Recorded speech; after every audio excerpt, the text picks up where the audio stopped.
Welcome to the podcast. I hope you survived the experience. I'm Pete, I'm Mike. and today we're covering X-Men 127, continuing the Mutant X Proteus Saga. So I love this cover. It's a beautiful pink and purple swirl with the menacing shadow figure of Proteus coming at Storm. It's awesome. It says, "The power of Proteus, the deadliest mutant alive," for now. It's a beautiful cover by John Byrne. The last couple of covers were done by Dave Cockrum, which there is actually some drama involving. Oh, what happened? So Dave Cockrum was, well, first of all, he helped found the new X-Men. Yes. He created Nightcrawler Storm. And he was being used at this time by Marvel as their regular cover artist. He was doing the covers of almost every comic during this time. Mm-hmm. And then he wrote a resignation letter that got snuck into an issue of Iron Man. Oh, wow. So Jarvis, in that issue of Iron Man, resigned from working with Tony Stark. But that letter was not from Jarvis to Tony Stark. It was from Dave Cockrum to Marvel because he hated working with Jim Shooter. Damn, I've read that letter. Yeah, that's intense. We're going to include that in the YouTube video. Yep. So Dave Cockrum left Marvel unceremoniously because of Jim Shooter. This will not be the first top level talent that Jim Shooter chases away. It will not be the last. It will not be the last. Including John Byrne.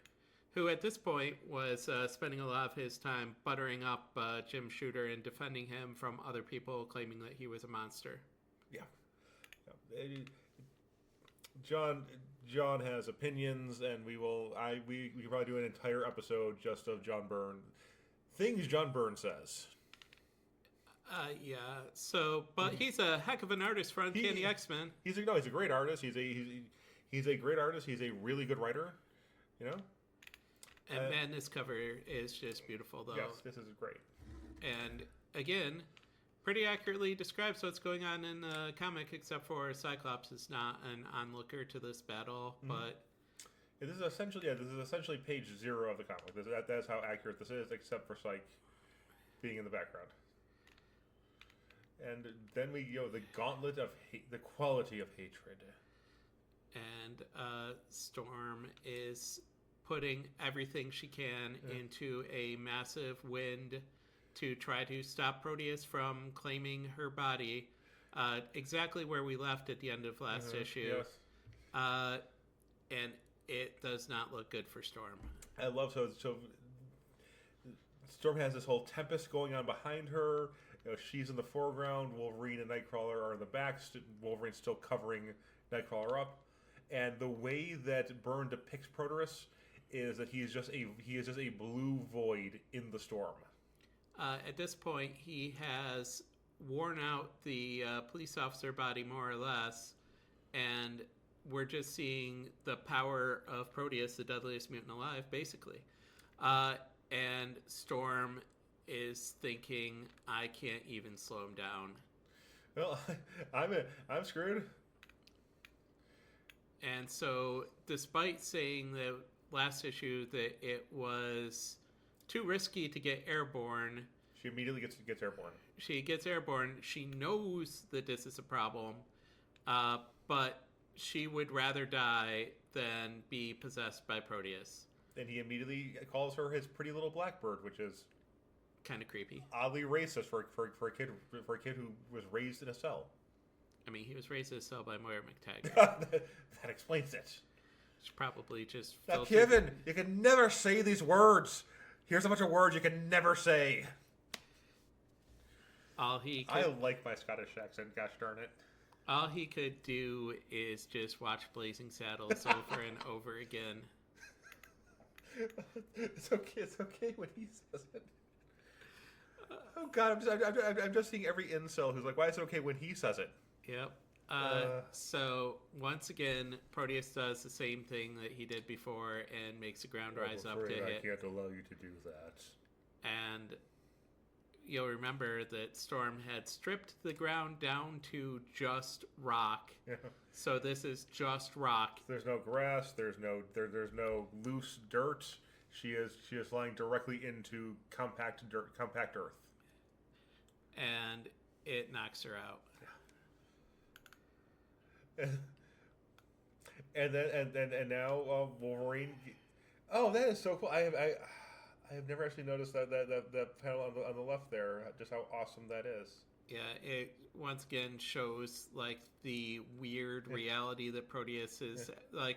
Storm is laying on the ground, but the ground is also perpendicular to her, with Proteus walking on it. Yeah. And he is planning to possess her, and then he'll have both reality warping and weather, which I do have to say, if you can reality warp, can't you adjust the weather automatically? Yeah. But Proteus thinks that it will be pretty cool to have Storm's powers. Yep.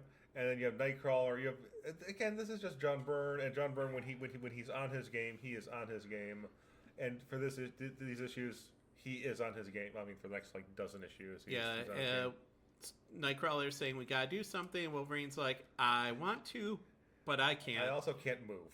I am so terrified of what's going on. And so, who will save Storm?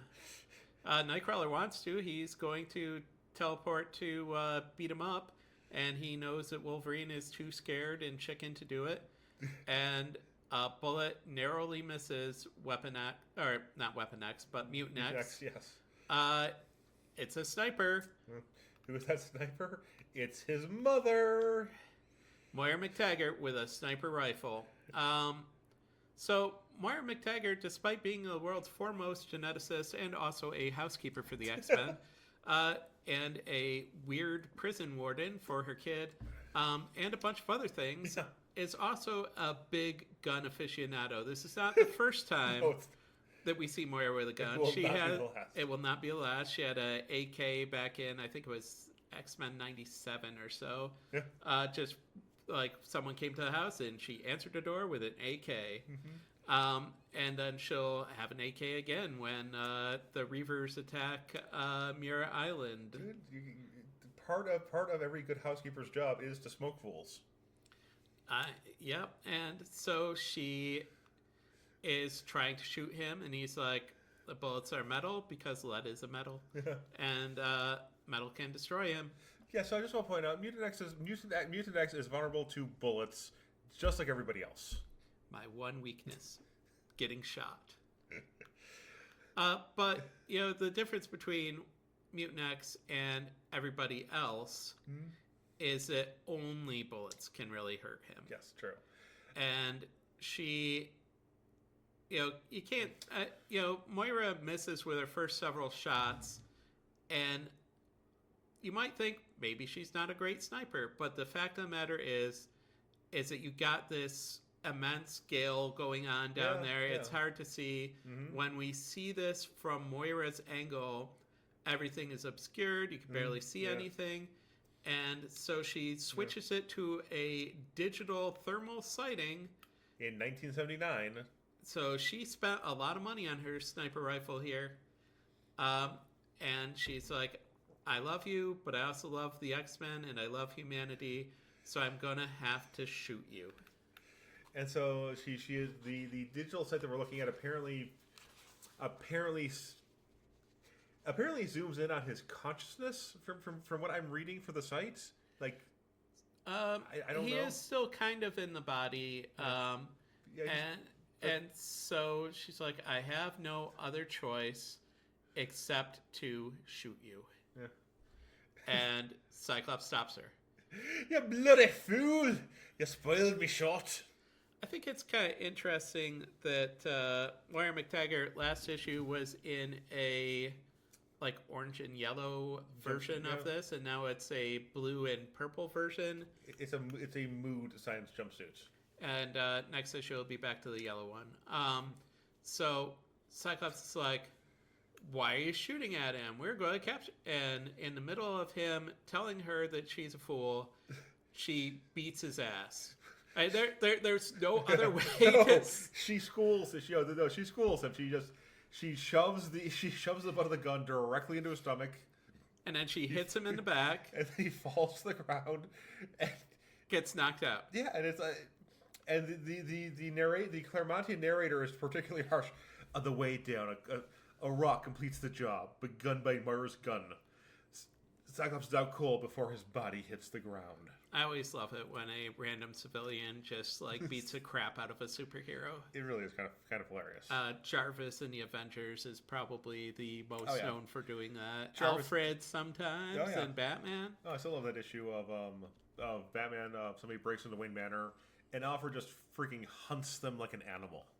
So it's a great comic tradition of normal humans just becoming immense badasses and beating the crap out of a superhero or a supervillain, and in this case, Moira MacTaggert just destroys Cyclops. Yeah. And then she several panels later, she's reaching down to check his pulse. She's like, okay, he'll live.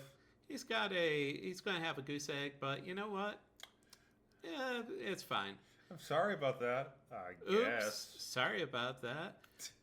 Proteus is really running on the very edge of this cop falling apart.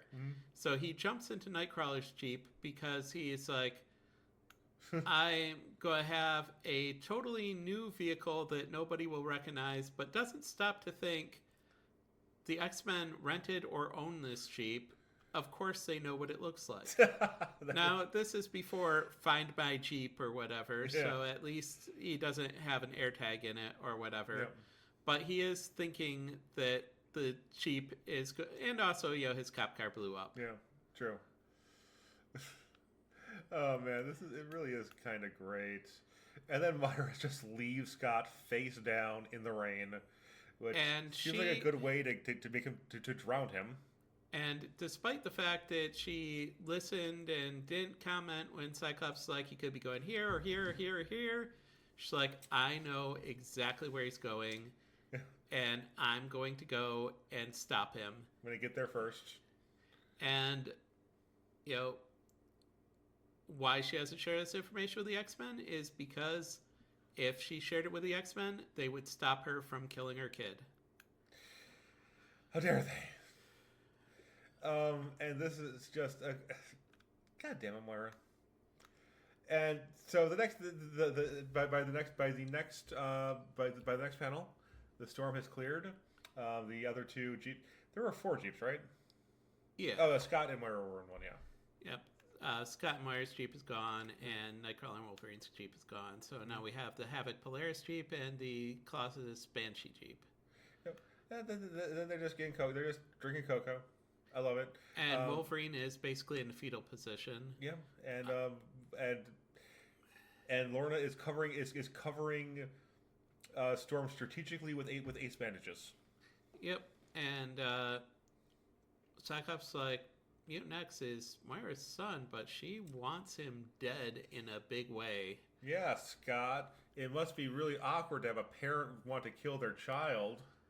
Strife! And he calls Moira, he's like, it was worse that he got beat up by an amateur. Oh, no, like an amateur by Moira. But Moira's a badass, so, I mean, there's no shame in that game, Cyclops. And Colossus is like, I don't understand what happened to Nightcrawler and Wolverine. What happened to Nightcrawler and Wolverine? And Cyclops' response is basically, well, Wolverine sucks because he sucks. Why do you suck so much, Wolverine? And Wolverine is just shaking and fetal positioning. And Cyclops is like, I think he's faking. I think he just sucks. Yeah. So then we have several panels of Cyclops just talking smack to Wolverine directly to his face and throwing his hot cocoa on him. He offers Wolverine some hot chocolate by throwing it directly in his face. At that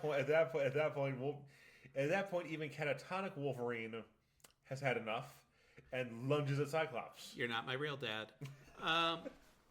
It works every time. But also, a lot of times comic fans will do all these verses, like who would win this fight, who would win that fight. Generally speaking, a lot of people feel like Wolverine would beat Cyclops, but No. as we see here, not a chance. Yeah. I mean, first of all, Cyclops has a distance attack, which Wolverine does not True. have. Mm-hmm. But second of all, Cyclops has been training to fight weird mutants since he was like 13. Yeah. And he has immense tactical knowledge. Mm-hmm. And he judo throws Wolverine. Just tosses him around. Is dodging the claw swipes. And he's like, Wolverine, you think you're more of a man than me? You suck. While thinking in his head, like, this is a little too tight. Yeah. It's awesome. am very close to dying, but I am Cyclops, so I am awesome. Yes. I've already accounted for all of this. And so Banshee asks Colossus to come in and help, and Phoenix is like, don't do it. Yep. Because Scott sent her a telepathic message to say, let me do what I'm doing. Yep. But again, because the X-Men like to keep secrets from each other, all Peter is seeing is, oh my god, my boss is going to be murdered. Yep. So Cyclops thinks, good girl, to Jean. And is like, I'm counting on her to save me if I am not as successful as I think I should be. Yeah. Bounces an optic beam awesome. Off of Colossus to hit Wolverine in the back to push him back into Cyclops so he can then do a cool somersault flip to send Wolverine. It's awesome. This entire sequence is great. Cyclops is just clowning Wolverine. This is just some straight up Marvel vs. Capcom stuff. Yeah, and Cyclops is explaining that this is him trying to break Wolverine out of his funk and make him reconnect with his primal self. But I think that a part of it is A, Cyclops is sick of Wolverine talking shit, and B, Cyclops just got destroyed by Moira MacTaggert and wants to feel like a big man. A woman just beat me up. I'm gonna beat up a really short dude. In fact, in these panels, we can see the height difference between Cyclops and Wolverine. Yeah, this is back. John Byrne cared about the fact that, Cyclops is about a foot taller than Wolverine. And from the panels I'm fighting, you can definitely see that Cyclops is significantly taller. 100%. It is. It's a really cool sequence. Cyclops ends up tossing Wolverine at Nightcrawler. Nightcrawler thinks, okay, Cyclops thinks I'm going to teleport away. I'm going to teleport into Cyclops, which Cyclops has already accounted for. He already knows Kurt is going to try to do something clever, but I'm more cleverer than he is. So Kurt comes out of his teleport into an optic blast. Exactly where Cyclops thought he would be going, because Cyclops is a tactical genius. Yes. Also worth noting is that Nightcrawler is wondering, this might actually be Proteus that we're fighting right now. Oh, yes, he does point that out. Because he doesn't know for a fact that Proteus has not hopped into Cyclops. It really is like the Thing situation. So Storm gets in full goddess mode and is enough. I will shove a lightning bolt up your ass, Cyclops, if you don't behave yourself.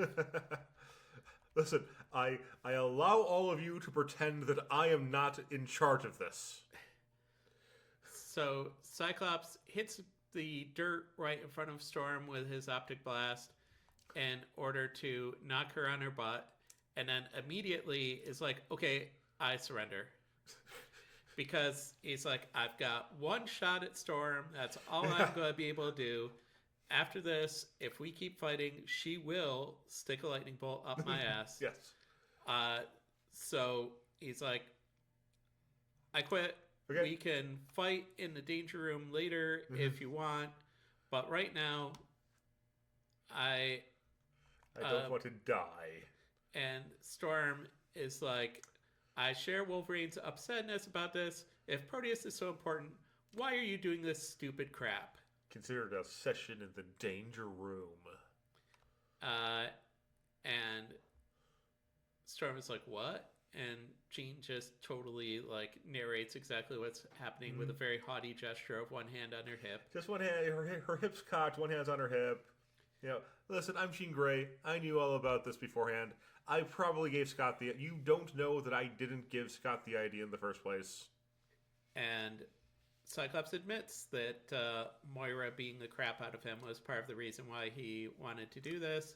But he also wanted to, like, get Wolverine out of his funk because he was worried about it. And Wolverine's like, you know what? You're right. Proteus really did scare the crap out of me. And he took a big risk. Yeah. And I would have killed you. Yes. I really was going to try to gut you like a fish. And here is a big moment in Wolverine's character. Wolverine says, I haven't thought much of you in the past, Cyclops, as a team leader or as a man. I was wrong.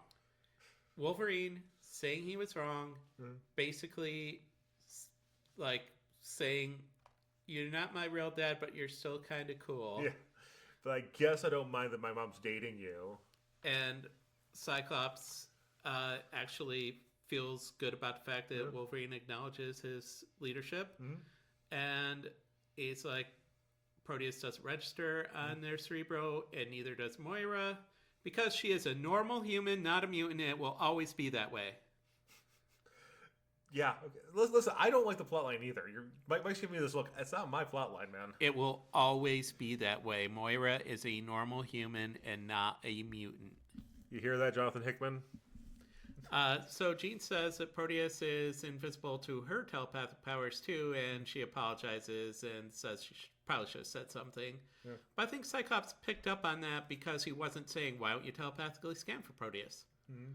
Okay, so I do want to point out, Sean's gun is just getting bigger in between panels. Yeah, I mean, that is definitely a hand cannon. Yeah. And he's taking the time to smoke his pipe here too. I didn't know that Lorna Dane had some medic training, but I mean, she did bandage Storm up, and she is holding a med kit right now. I like the fact that in the Highlands of Scotland, I've been to Scotland a total of one time. The Highlands of Scotland, I'm from Michigan, and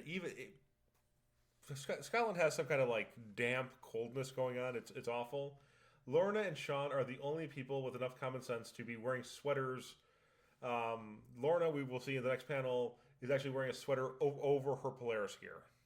And also, we know that Jean and Storm don't feel the cold, and I doubt that Colossus does either. Wolverine, though, is being a man with his bare arms. Yeah. But also, Polaris being in a sweater and not her super suit is also partly because Polaris does not want to be a superhero. Actually, so this is actually really cool. She's actually, they actually do show her taking off her sweater too. Yeah. Okay. Yeah, that will happen. Yeah, that's a really cool detail. I don't know. I really like it. I like it too. It does then cut to Proteus. Yeah. Well, it cuts to Clarion. It cuts to Jeannie Banks.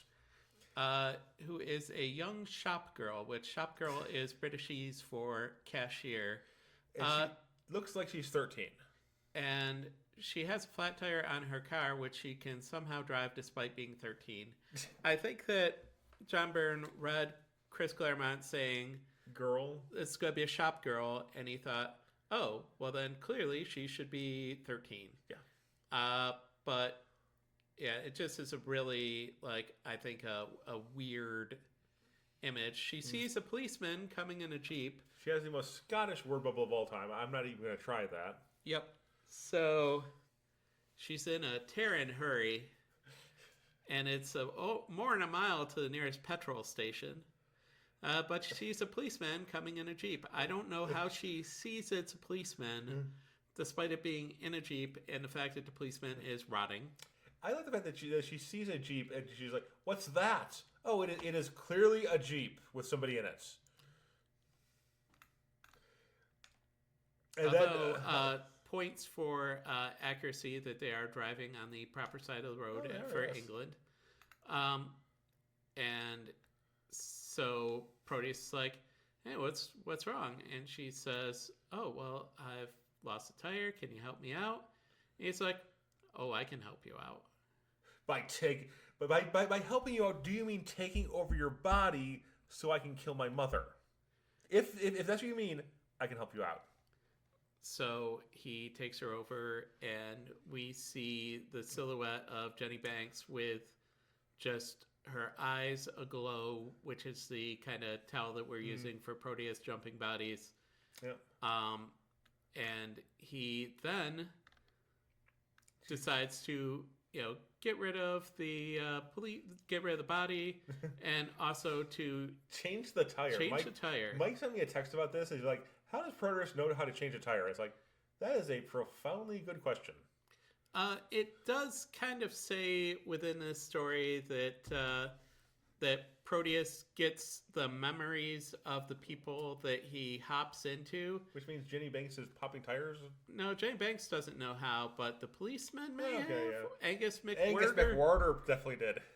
He was a tire-changing guru. One of the reasons Cyclops truly hated him. So Proteus takes off the ridiculous clogs that Jenny was wearing in order to change the tire, and I love her. I kind of love her plaid socks. I've never seen plaid socks on a human being before. It's a good look. It's a cool look. I'm going to get plaid socks. I think that if she looked more age appropriate, I would really like the design of Jenny Banks, but she looks 13. It also, a good little detail is that she dragged the body down into the swamp, and when she takes off her giant, chunky heels, there is water by them because she was just in the swamp. Oh, yeah. And he says that he is going to destroy the quote-unquote one I hate. Dun, dun, dun. And then after he kills him, he'll kill the X-Men. So he's going to have his way to hide the policeman's body, but he just leaves the empty Jeep. Yeah. Presumably on the side of the road. Yeah. So Edinburgh is 200 kilometers from here. So that would be 120 miles. So he's got 2 hours. So we got 2 hours to kill. Let's crank up that 1979 radio. So meanwhile, Moira beat him to Edinburgh because she didn't have to assault a shop girl on the way. And she is going to a fancy townhouse in the fashionable heart of Edinburgh. And she's like, why am I bothering to do this?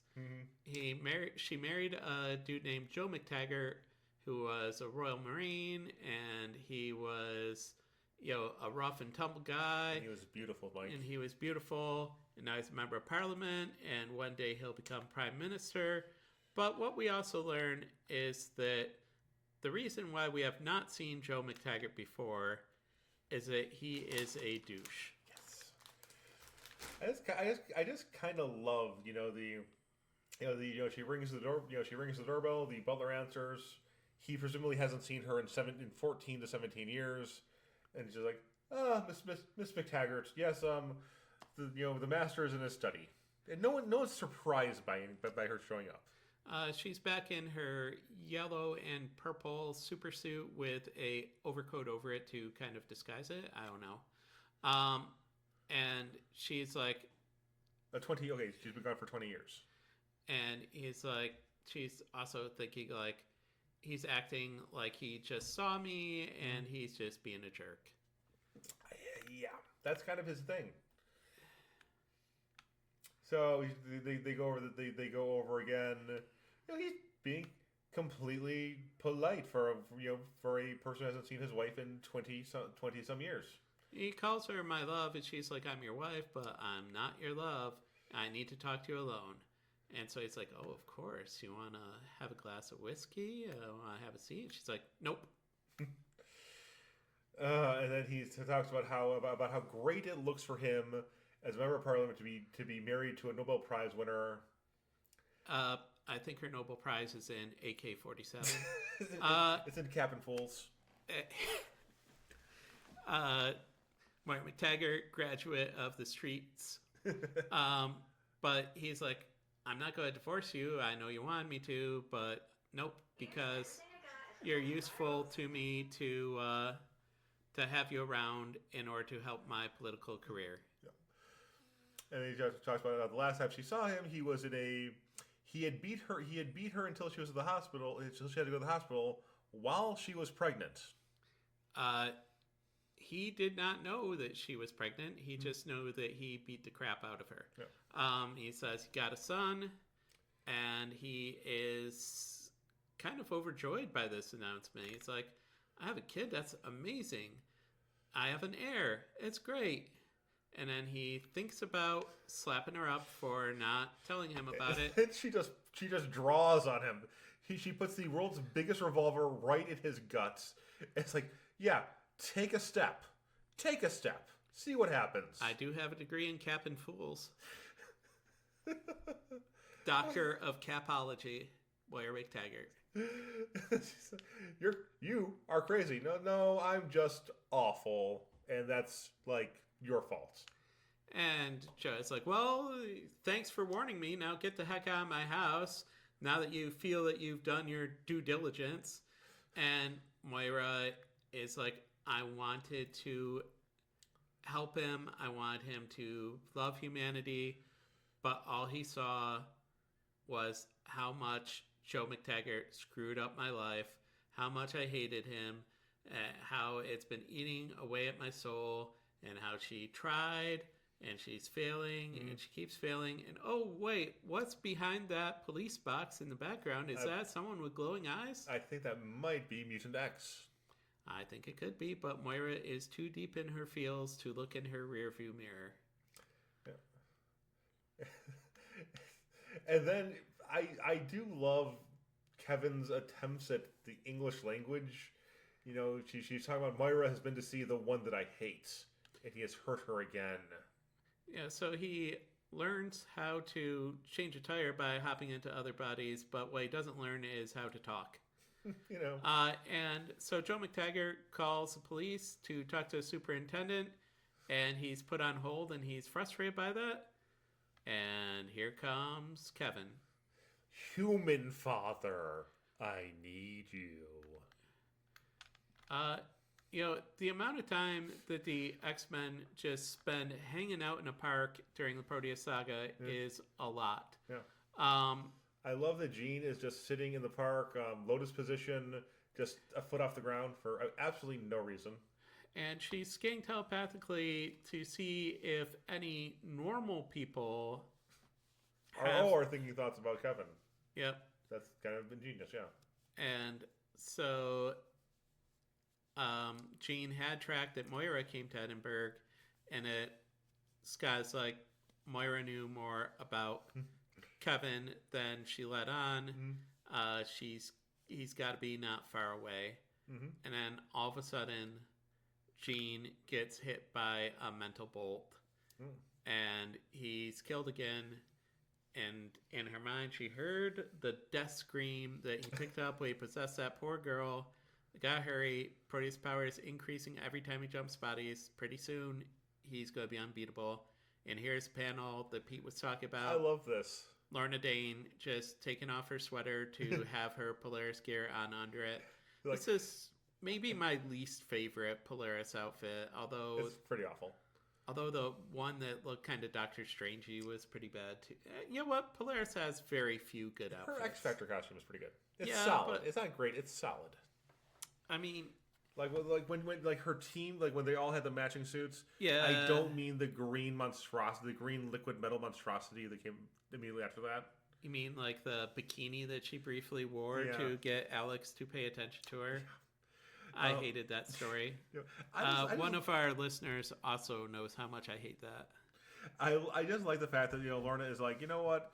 Am I gonna have to do some superheroing today? Yes. I'm gonna be warm until then. Yeah, I mean, worth noting that her Polaris gear basically has it's like a one-piece swimsuit more or less. So bare arms, bare armpits, part of her stomach, side panels. Yeah, so she's warm until she has to get her gear on. And so she's flying havoc Phoenix is carrying literally everybody else, except Storm, who is flying as well. Yeah. And Cyclops is thinking, Ed, she's not supposed to be able to do this. It's like there was supposed to be some kind of psychic circuit breaker that kept her around Marvel Girl level, but now it's a little more than that. But you know what? We gotta beat Proteus, so whatever. This is future Cyclops' problem. So here's Moira MacTaggert outside of Joe MacTaggert's house, and Mutant X comes out saying, "How nice of you to just stand outside crying in your Jeep, and I am going to destroy you too." So she's like, "I got a gun, and I'm not afraid to use it." Proteus like, "Psych, you got a snake."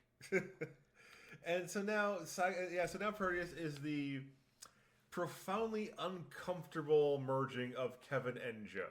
There's definitely, up until now, Kevin has been Kevin.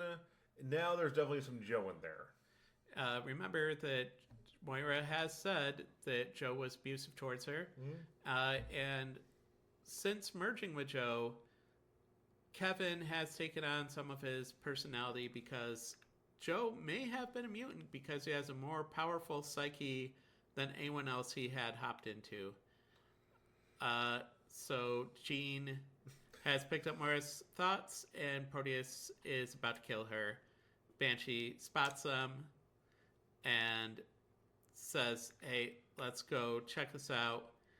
And yet, I'm really frustrated that I don't have my mutant powers. All I have is gun. It's just the only mutant power I needed for this fight. And then that's Colossus does his wrecking ball thing, which I think this is the second time in the storyline we've seen this. Yep, where he just descends from the air in his metal form. Yep, and it takes away his cool blue pants. Oh, that's true.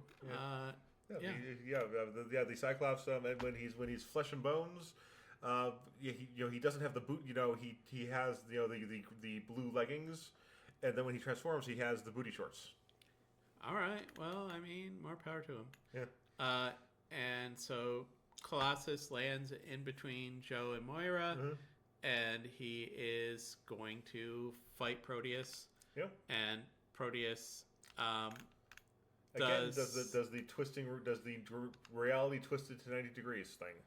And again, it's a cool panel where everybody is sliding because the street is sideways now, despite the fact that the panel is oriented so that gravity is in its proper places. Yep. So down is now to the side. Yep. Oh, that's awesome. And so the other X-Men arrive on the scene, and Proteus says, "You're wasting your time. I can beat all of you all of the time. Why don't you just leave me alone?" And then the Texas is thinking, maybe, hey, we just keep the pressure up. We turn this up to 11. Maybe if we could just keep him in this body long enough, he will fall over dead. So Cyclops tries to optic blast him. Proteus turns into flowers. It's awesome. And he says, "The last time we fought, you were lucky to leave with alive, and you're not leaving alive this time." Yeah, so this is like I was saying, this is, like Joe MacTaggert has almost human eyes. They're like, they're not as inhuman as the cop or the shop girl's eyes were. They're still not human, but he's going through less of a change. Yeah, because Joe's body was well suited for Proteus to take it over. Yep. So Phoenix is about to unleash on him, and even says that she's going to tear him apart. "Say your prayers, Butcher." And he says, "Nope, I got Moira MacTaggert, and if you try to attack me, she's going to die." Moira's like, "Go ahead, just attack kill him. Just kill him. Go ahead. I don't care if I die. Kill this man, my husband's son." Listen, I was going to kill my husband. I was going to kill my son. This is just time efficient. And Banshee is shocked that Moira has not told him that she had a husband, and Yeah, I can just see. Well, that is because Sean is a good Catholic boy and would have been like, we can't even hold hands until such time as you are outside of the sacred bonds of marriage. Yep. Although, I think that Banshee probably would have still done it. He just would have liked to have known. I like the implication that they're like surfing backwards on the puddle that is the road. Just all of the Salvador Dali-esque stuff that John Byrne does in these issues is incredible. Yeah. Really kind of pushes the comic medium to different levels. Yes. I love the Proteus storyline. It's my favorite. Pretty odd. Listen, it's a damn good storyline. It's in my top 5 easily, and the art is just killer. I try to limit it to 5 pages per video. I'm going to have a tough time with these videos because it's all just gorgeous. Hey, this really is like peak X-Men right here. Mm-hmm. Damn good. And Banshee is like, what are we gonna do if we try to fight Proteus? He's going to kill Moira, but if he escapes, he's going to kill everybody, including Moira. And so Cyclops like, sorry, Sean, Proteus has to be stopped no matter how many people die in order to make it happen. This is exactly the kind of person Professor X created the X-Men to protect humanity from. It's a very serious shot of all the X-Men, and then Havoc in his stupid headdress. Yeah, I mean, Neil Adams designed that though, so I can't fault it because Neil Adams. Come on. Neil Adams is every illustrator is allowed one mistake. He gave us Sauron. Sauron is balanced out by that headdress. He gave us a lot more than Sauron. He gave us Ra's al Ghul. Oh yeah, he gave us a lot of awesome. He's a top tier creator. He is one of the best. But not everything can be gold. Anyway, so next issue, The Action of the Tiger, which is again a Shakespeare quote. It's from Henry V. Oh. From the speech that everybody knows from the beginning of it, saying "Once more into the breach." Mm-hmm. That part of the speech with the action of the tiger says, basically, when we have to fight, we have to be as vicious as a tiger. Mm-hmm. So the X-Men are ready to... Cyclops is ready to kill Proteus. He knows he has to. So no, this is... I know this is my favorite comic book. Listen. I'm not saying it's not good. I'm not saying it is spectacular. It is it is amazing. And honestly, as we're going through this, I am rethinking what my favorite X-Men storyline is. It's so good. And I mean, pretty soon we'll be in the Dark Phoenix storyline, which is also top tier. And right after that, we get Days of Future Past. Yeah. So yeah, we have like 20 issues coming up that are all killer. Yep, and we got like John Byrne and Chris Claremont at the absolute top of their game right now. Yep. So we hope you survived the experience. We're not sure if Moira MacTaggert's going to survive the experience, but no human woman could. I'm Mike. I'm Pete. Thanks for listening.